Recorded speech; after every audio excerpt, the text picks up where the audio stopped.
fans saying, "Oh, I'm so happy there is a God." I'm sure Eric Ten Hag will be delighted if he hears that. Fantastic. Anyway, yeah, Natalie's been catching up with some of the Manchester United fans outside the ground. Bit upset. I like Ten Hag. I feel like it was thrown under the bus by the players of it. I don't think there's no manager out there that can replace him right now. I don't know what they're going to do now. I don't think Vinicius is good enough. I don't think Xavi would be good enough. I don't know what they're going to do. There's so many goals. Yeah, it was a bit so many. I think it was about bursting to tears then. We'll pop back up to Natalie a little bit later on. Let's hear from a ex-Manchester United player now. We're going to talk a bit of Spanish football as well after the Clasico. And a breaking news story. Terry Gibson joins us. Hi, Terry. Oh, Andy, good afternoon. Now, I was looking at the odds for Ballondor this evening, and our own Jim White's headed out there. I'm sure we'll hear from him tomorrow. Vinicius was odds on. Fabrizio Romano reporting that Vinicius will not travel to Paris for the Ballon d'Or because Real Madrid have been told he has not won it. No one from Real Madrid will attend the ceremony.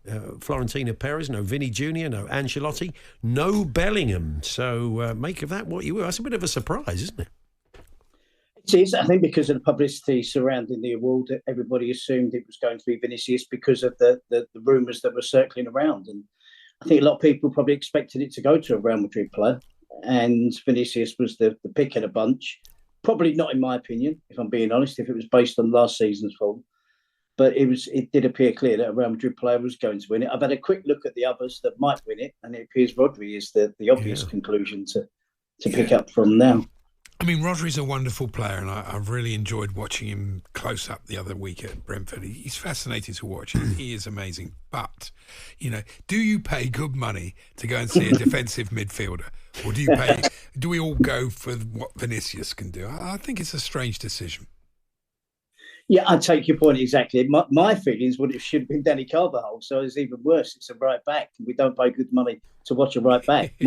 My theory was he won the Champions League, scored in the final, won La Liga with Real Madrid, and then won the European Championships, which is probably what has edged it towards Rodri, in the fact that Spain won the European Championships, and he was, of course, outstanding. So Man City won the league, of course, but I thought Real Madrid with the two titles, then Spain winning the European Championships, I thought maybe there's room for Danny Carvajal. But Andy's exactly right. The attractive nominations are normally players that I like Vinicius and Ronaldo and Messi and people like that. It does expose people's selfishness, this. I mean, a lot of people think there shouldn't even be an individual award in football, but who's Ronaldo? He's not going either. Only because he's not Cristiano, because he's not nowhere near it. That ship may have sailed. I know, really. But he's still, in his mind, he still thinks he should be on the list or getting it. Yeah, wow. Xavi for Manchester United. Look, it seems unlikely, but how would that be as a fit, Terry?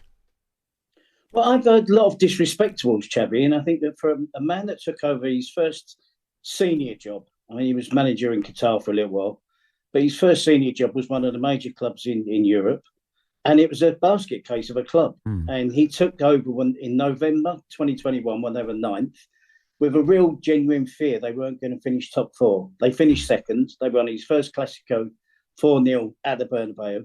And that is a team that included Aubameyang and Adama Traore. He then built another team that was successful, won La Liga. And then last season was just a mess from start to finish. I mean, he was hampered by lots of injuries.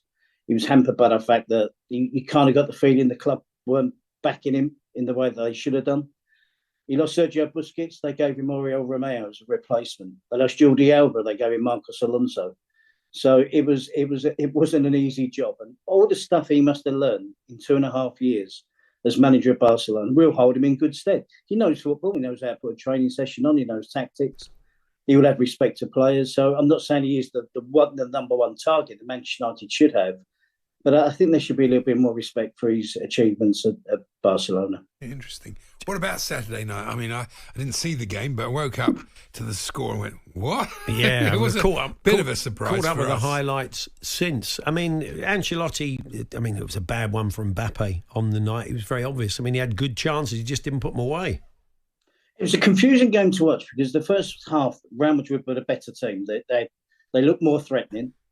They got a couple of goals disallowed. It was one of those where you look back and think, oh, that was disallowed, that was disallowed. They got caught offside 12 times and Mbappe was 8 of them. and hence the reason there was 2 offside goals disallowed. But in the second half, Hansi Flick made one change. He took off Fermin Lopez, put an extra midfield player on in Frankie de Jong, and it completely transformed the game, and it was total domination from there on. It finished 4-0, which is a good item for Real Madrid. There was no comeback. At 2-0 down, I'm thinking, well, we know what the script is here. There's going to be another famous comeback in the Bernabeu, but they never even threatened to materialise. And Lewandowski missed 2 sitters, so this 4-0 victory could easily have been 6 or 7.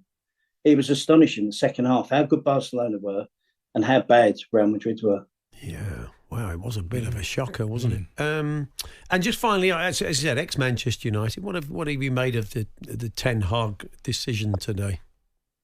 Well, I think at the end of the season, when he won the FA Cup, it was the last chance saloon for him, wasn't it? Everybody assumed he was going to get the sack. Then when they lost to Manchester City, they beat City. It made it difficult. It was a difficult decision, and they made their choice. So he needed to get off to a flying start this season, and we know that hasn't happened. Far from it. And I think with every defeat that's been happening recently, you look here and think, is that going to be his last match? I'm not surprised. I think losing the game at the weekend, even though they were slightly unfortunate, it was one defeat too many, I think. So it's time to make a change at Old Trafford. Just going back to that FA Cup run, Billy, the Coventry fan, you're another one of your old clubs, Terry. Talk about a dish best served cold. Yes. He said karma for Manchester United with that VAR decision. I agree. VAR got involved and it went against them in the FA Cup semi-final. But yes, what goes around comes around. Yeah, he's very much enjoying he's that right. today. Yeah. Nice one, Terry. Good to talk to you. Thanks very much. Paul, Andy, as always, thank you. Cheers, Terry. Terry Gibson there, Spanish football expert, former Manchester United forward. Paul Hawksby and Andy Jacobs, Monday to Friday afternoons, 1 till 4. On AM, on DAB, via the talkSPORT app and on your smart speaker. talkSPORT.